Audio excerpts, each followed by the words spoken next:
After 3 months and a couple of YCSs later, it's time for feature match review. After 12 grueling rounds of Swiss play, the top 64 match of the NAWCQ is featuring Bruce Menard piloting Fur Hire Runic versus elemental hero sensation Nathaniel Christmas. Sorry for the one-sided introduction. For some background, both of these duelists have never had a YCS top before in their playing careers, but have had a lot of success on the regional level. Nathaniel Christmas is a SoCal loyalist and known local legend who has been playing heroes since forever. And you know what they say, don't fear the man who has played 10,000 decks once, fear the man who has played one deck 10,000 times. On the flip side, Bruce Menard has been wielding the For Hire Runic strategy since its big popularity spike after Dinka Bui made top 4 of YCS London playing the deck. Alongside that, he has multiple regional tops in the Midwest area. So, these two players meet in the top 64. Nathaniel Christmas might just be the best hero player on the continent, while Bruce Menard is a solid player within his own right and is playing above his caliber. So why not start this video with a full For Hire Runic combo? So while this is going down, let's talk about each player's decks. Nathaniel has arrived to the NAWCQ with a 45 card hero deck, and has opted for some off-the-wall non-engine.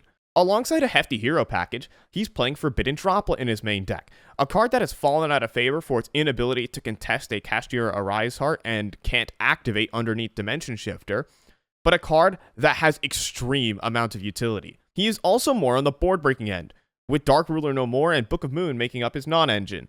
And he's also running Floodgates in the main deck, 2 copies each of Goes and Match and Rivalry of the Warlords.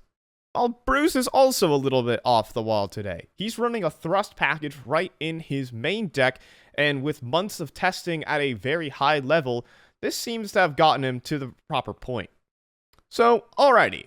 Now that our combo is done, let's put ourselves with Nathaniel's cards.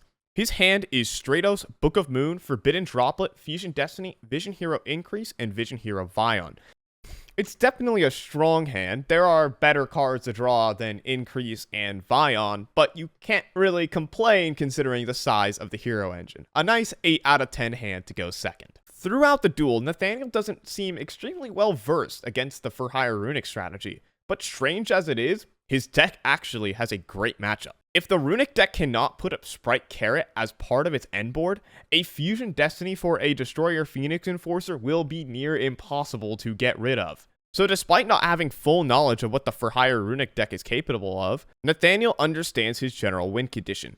He needs to get DPE to control the game, and be able to expend his opponent's interruptions to where they can suddenly drop Destiny Hero Plasma on the field. While Nathaniel seems a bit clueless about his opponent's deck, one of the big advantages of rogue strategies is that your opponent will struggle to play optimally against it. While Bruce's board is oppressive and massive, Bruce is actually playing defense here. He needs to know what his opponent's win conditions are and stop them accordingly. However, that lack of knowledge will come back to bite him here. So, enough yapping, let's get to the game.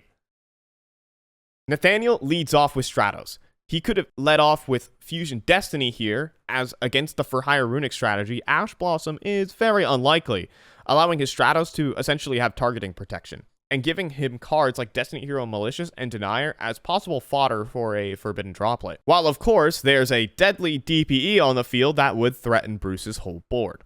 But Nathaniel doesn't feel comfortable with locking himself into Dark Monster just yet. He wants to keep his main combo line available. So, his Stratos is met with a Freezing Curses, and Nathaniel uses his Book of Moon defensively on his own monster. He can still use Stratos as fusion material even when it's face down, so it's not that big of a problem. So Nathaniel picks up Ferris and activates it, while Bruce uses Tip to grab a copy of Flashing Fire, hoping to trigger his Fulgo to draw 3 with either his Dampa or his Runic spell, but he's quickly burning through his Runic cards. He activates Ferris on summon, bringing on board Increase, while Bruce chains Rex in his graveyard to summon Rafale, allowing his Dampa to trigger on Resolution. And this is where the benefits of playing a rogue strategy come into play. Bruce uses his Dampa to target the Increase in the spell trap zone. So let's go ahead and read Increase. Yeah, it's a continuous trap. He chains his Increase that dodges the Dampa destruction and still allows his effects to resolve. Bruce is shocked. He's quickly running out of cards to trigger his Folgo to draw 3. The Flashing Fire in his hand, the IP Masquerena that can climb to Sky Striker Ace Azalea, and his Sprite starter into Carrot or Red. But wait a minute. Bruce drew 3 with Fountain earlier this turn, and what did he draw? Oh, his only Sprite Carrot. Nathaniel doesn't know this, but now there is no card that can stop a Fusion Destiny. Now it's crisis mode for Bruce. The Forbidden Droplet in the hand of Nathaniel is going to crush his board and remove much of the remaining interaction. But he can still use his Flashing Fire at a valuable choke point, surely. Well, in a bit of a panic, trying to execute his draw 3 as soon as possible, Bruce uses the Flashing Fire on the Vision Hero Ferris, and then Droplet comes down, sending 2 monsters from the hand and negating the Rafale and IP. Now Increase's effect will trigger on the field. Desperately, one last stand for Bruce as he activates Sprite Starter for Sprite Red. And this is where a critical mistake occurs.